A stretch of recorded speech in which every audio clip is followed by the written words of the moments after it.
think of those guys at the combine besides you guys here this weekend? Yeah, it's pretty cool to watch those guys. You know, I thought all four guys had a pretty good day. I talked to JoJo after he ran, and then I talked to had a little FaceTime with Cam last night, Cam Taylor-Britt. So excited for those guys. It's awesome to see them, you know, perform well on the big stage. You get a lot of teams call you, like just about the draft process, about those guys. Yeah, a lot of guys call, but you know, throughout the season and preseason camp, just about every team comes, you know, multiple times to watch practice, and then they in-person talk to, you know, me, the position coaches, sometimes the guys, whatever they need to do, and then they'll have some follow-up stuff, you know, pre-draft that they might want to call back about.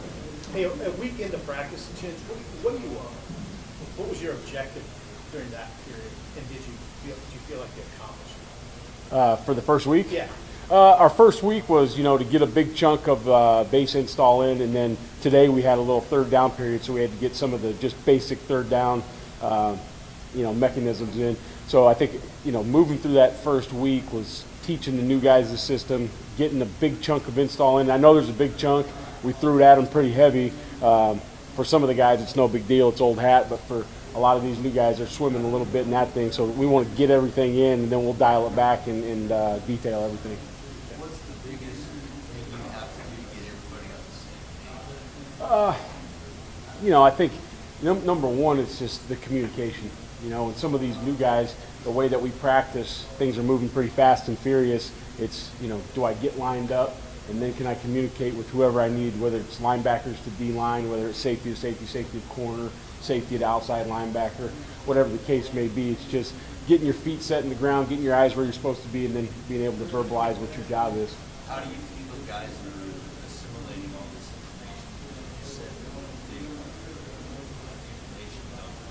Yeah, I think, you know, like I said, I think there's two separate entities right now. There's a group that's been here, that the new stuff isn't really new. It's just, you know, they've heard the word so many times. And then there's, you know, some incoming freshmen, some transfer, some junior college guys that they've never heard anything. They've never heard us teach technique. They've never heard us teach a drill, and they're getting this big chunk of install. So I think that those guys are a little bit behind as far as schematic stuff. And to me, we will catch them up with that. I just want to see them move around, and I want to see them go hard and not be afraid to make a mistake right now. So they have a little bit of catching up to do, but we'll get there. How's Larvik taking to Yeah, he's done a good job out there. You know, I had no idea how that was going to go, but he's done a good job out there so far. It's been really nice to see him being out there in space and being fluid, and I think we'll get a little bit of more man coverage in as we keep moving through the install, and we'll see how he does with some man coverage. But everything else, he's done a really good job so far. does he have a skill set that is complementary or different, or what do you have to do to, you know, you coach him versus Isaac or Jalen? How do those guys, how do they differ in their ability to play that position? You know, I don't think they differ much. It's just, you know, technique-wise, body type. You know, talking about Jaden Wright, he can, you know, he could touch you from here. So it's a little different space, ability, alignment. Where do I need to be? Apex plus, apex minus. The playbook might say apex minus, but you're long enough, you can walk out there a little bit farther. So it's just getting those guys comfortable with their bodies and getting comfortable with space. Otherwise, they're all the same, but you gotta you know, use their ability a little bit differently. Where did Gifford, how could Gifford raise his game, and what were you looking for from him to go to another level? Yeah, you know, Isaac's done a really good job. Isaac studies the game. He studies the film. He knows where to be. For him, it's probably just going to be able to make that play a little bit quicker. You know, he's never going to make a really, I mean, everybody makes a mental error, but that's not his game. That's not what he does. But he needs to see those plays happen and, boom, just be able to jump on them a little quicker. And that's how I think he ups his game. Last week, Fisher said Marquise Buford would be kind of a hidden gem in that room. I know he's a versatile guy. Did you sense coming out of prep school that he had some maturity and has he kind of been what you hoped he would be as a recruit? Yeah, he's been exactly what we thought he'd be. You know, his prep school coach we knew very well. We knew that he was going to have great character, all the intangibles were going to be there. Then we just had to get him out here and see what he could do. And so far, he's met and exceeded expectations. He's playing some corner, some nickel. Some corner, some safety. So he's doing a lot of different things for us, and I think that he's going to be able to help the football team a lot. At what point with that secondary do you want to figure out sort of a puzzle? Is that still a long ways away? Is that something you want by the end of spring? Or Maybe. There's still a lot of time. I mean, you got 2 scrimmages before the spring game that are probably going to tell a big-time story. Everybody looks good when we're tagging off, but when you got to tackle somebody to the ground, that tells a little different story. So we'll get a better picture after those scrimmages. When is the first scrimmage? I think the first one is maybe Friday. That's right. Were you guys able to be in pads on Saturday, or was it the first day? No, we were in pads on Saturday.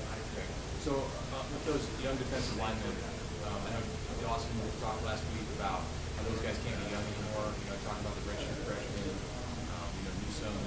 Have you seen an increase or some different kind of urgency from them coming out this spring? Yeah, there's a different urgency, and also they're taking a huge workload. There's just not, at that position, there's not a ton of depth right now, just by sheer numbers. So those guys are taking a ton of reps, and I think it's good for them. It's been hard on them. They've been really tired and they've been gassed, but it's been really good for them. We get a lot of reps and we get a lot of film to watch with those guys, but they have had a sense of urgency.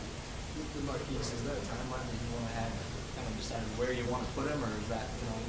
No, I think the more that he can learn, especially some of those guys that are very high learners, the more that he can learn, the better he'll know whatever position he's at.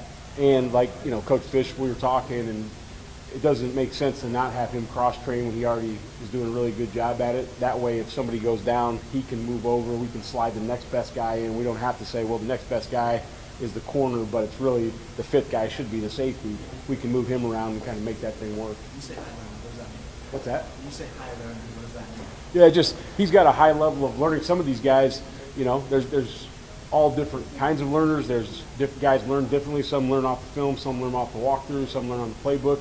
Marquise learns it all, and he's got a higher learning, a little bit like Markel DeSmuke, where it's not just where do I line up in cover 3, where do I go. It's understanding what's the issues, what's the spacing, what's my other guys doing around me. And I think once you can get to that level, then you can become a really good football player. Is Colton Price the guy who could maybe people don't talk about as much, but can really help that out? Yeah, absolutely. Yeah, Feast did a great job last year. Coach, he played on special teams for us, and he got injured last year a little bit. I thought he was going to have a really good year last year, and I think that he'll have a really good year this year. But he's going to be one of those guys that's going to really help that defensive line. Fisher said he wanted his guys to tackle better. That's secondary. That was going to be an emphasis. Have you guys tackled yet? Have you gotten a sense of that? No, we've done some tackle drills, but we haven't tackled live in a period yet, so we haven't seen that yet. I think with the offense continuing to kind of figure itself out with new coaches and students, how much does that affect what you guys do on the other side? I don't think it affects what we do, but it's been nice to see a bunch of different stuff. Every time that you run a route versus cover 3 or quarters or whatever. Every time we see a new concept, that's something that the kids have to adjust to. That's something that we have to coach through, especially if we haven't seen it yet. So it's been really good to see all the different, passing concepts they have, some of the new running concepts, some of the new formations. That's really good for us to see because that only makes us better throughout the year. What is your impression of the quarterbacks? Yeah, I mean, so far they've done a really nice job from my end looking at them, but sometimes I don't even know which quarterback's in there because I got too much other stuff going on. But I thought they've done a really nice job throwing the ball down the field. They've done a really nice job keeping themselves alive in the pocket. And, I haven't seen them throwing very many wild balls around out there, so that's really good. So far, so good, I think. You guys have had 3 on-campus recruiting events since January 22nd. I mean, how much further do you feel like you're ahead than maybe where you were a year ago just by having these types of events on campus? Yeah, I think, with the combination of, no COVID and us being able to be out in schools in the fall and in the winter time and then this spring and then being able to get guys on campus, we're so much farther ahead than where we were last year at this time. Those events, I know they're big for every school, but how much bigger are they at a place like Nebraska? Well, I think it's huge at Nebraska because, when you can get a guy on campus and get him to Lincoln, that's the biggest selling point we have, just to be around the people available, to be in this stadium, to be in these facilities. Getting a guy on campus here it's a make or break deal. You talk about those D linemen and their workload. Did you have to watch that close? Yeah, and Coach Duval, they wear the little GPS things, and so we get a little workload report every practice, and he does a pretty good job of monitoring that. Now we're in a situation where you can't really pull a guy back, but we may have to change a little bit of the drills or change the rotation based on what kind of player load they had in the previous practices. I guess the key to finding success as an undersized defensive back. What's undersized? Well, you know, if you're giving up a few inches, it depends on your matchup. Yeah, I mean, I don't know. Just you look at all the guys in the Pro Bowl in the last few years. Just about there hasn't been. I don't know. There might be. You guys check them. You'll have to check my facts, but there's not very many guys who are 5'10". So once again, what's undersized? I don't know. When you look at defensive backs, you know, I think that there was a phase where everybody wanted these giants, but how many of those guys have succeeded on Sunday? So I don't think there's necessarily undersized level. It's just, to me, there's a line of demarcation. Like, you know, are you around that 5'10" range? You're big enough. You know, you're not undersized at that point. But your movement skills got to be really good, and you also have to have some arm length, right? So you see all these successful guys, the guys that are a little shorter, they mostly have a big wingspan or a long arm length. So I think that undersized, I don't know if I buy into all that. Good, guys?